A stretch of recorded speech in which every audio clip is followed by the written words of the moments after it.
an example of where your thinking is on this and what stocks seem to be working for you.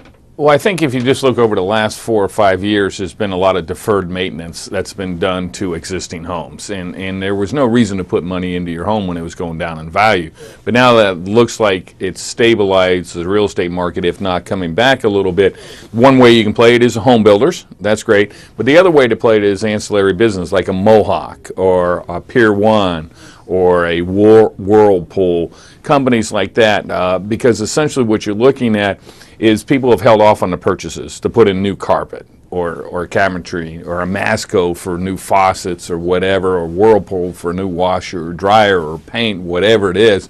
Beacon Roofing, there's a lot of companies out there that now are going to do very well, even if housing does well, because they'll still do well with them. But if housing doesn't do as well, they're still going to do well just from the deferred maintenance aspect. How do you feel about consumer spending overall then? You must feel pretty upbeat about it. Well, I think that the people that have held their jobs or, through these economic hardship and hard times, I think they're feeling a little more comfortable about going to continue to be employed. They've been saving their money. They certainly haven't been invested in the stock market. We know that.